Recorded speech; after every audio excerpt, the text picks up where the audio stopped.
Well, Gaffer, it was definitely an eventful game today. What did you make of it?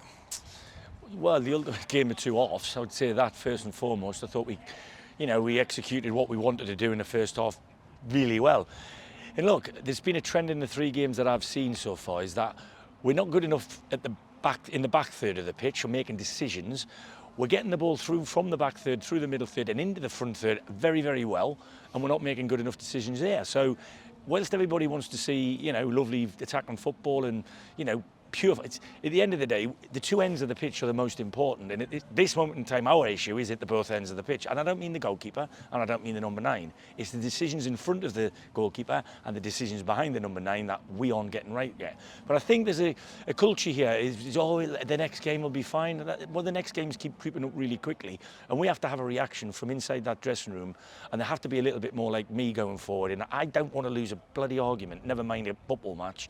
And I think it's too easy here, or it has been too easy to accept, oh well, we were unlucky, the ref gave 2 penalties. Well, we made that decision to make the referee make his decision, so people have got to take responsibility for that. In a game like that where we have more chances but then come out with a loss, do you feel more the perspective of we deserve more from that, or because of the fact we weren't ruthless, we deserved what we got? Look, if you would look at stats in the first half, you'd think we should have been out of sight. 2 or 3-0 up at least wouldn't have flattered us. But in the second half, you could say the same thing. Now, there's a quantum shift in our thought processes, our actions on and off the ball, our movement, everything in the second half to me drops very, very quickly. Now I'm asking them to play a slightly different way to the word before I got here, and I've only been here a week, so it's going to take time. I'm not going to, cast aspersions at people before me and say, well, these lads aren't fit enough. They're going to try and play a different way. If they can't meet the levels that I'm wanting, then there might have to be changes, because ultimately I'm not going to drop from my position of expectation, the levels of.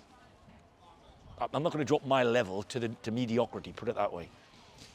Well, then, to get that decision making right and to find the patterns of play that result in results, are you confident that you'll be able to instill that here? Well, yeah, I mean, look, wherever I've been, certainly in my last 2 jobs, my success rate of winning football matches at 2 against winning football matches is very, very good. So I know what I'm doing. I'm trying to instill. Some players, and I'm not casting aspersions at players who are here now, but some players are more difficult to coach than others because they're very individualistic. I think we've got a lot of them here. I think we've got to start thinking about the collective more than the individuals, and that people can have favourites, and I get that. I'm on about people around the ground, and they can cheer them on more than the other one, I get that. But we as a team and a group of players, we have to have the same common goal every single time we meet, every time we train, every time we play, and every time we look back at every single game. And they've got to be honest with themselves. Look, tactics, shape, that doesn't win and lose your football matches. Players do. It's as simple as that. Well, we're in on Monday then. I'm sure you have lots of ideas of where to lead that session. But then following that session, we look ahead to a different competition, Sussex Senior Cup on Tuesday night here against Chichester. Is it quite nice to move away from the league for a game?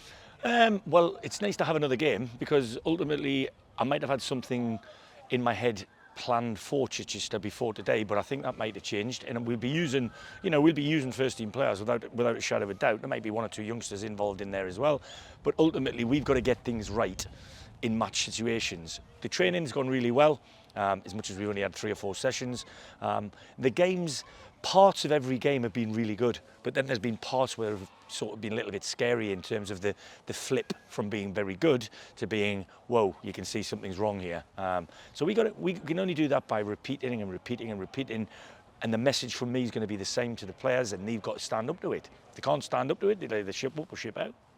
That Chichester game, I know you would have taken it seriously anyway. You want to win every game, but a win in that game on Tuesday night, do you think that sort of momentum could kick over into the league? Well, look, it's one of the competitions that we enter that we can win. So ultimately, if you can win something at the end of a season, bear in mind, you remember we're still in October here. So I'm not losing sight that the ambition of the club and the want for us to be nearer the top of the table than where we are at the moment is still massive in me and the club. I need that from the players as well. And whatever game you win, it could be a game of tiddlywinks. As long as you win, you have that feeling, and you know you want to repeat that feeling. I can tell you now, whatever people think, the lads are hurting in there. I've given them a couple of home truths, but ultimately it's how they react to me and then how they react to the result.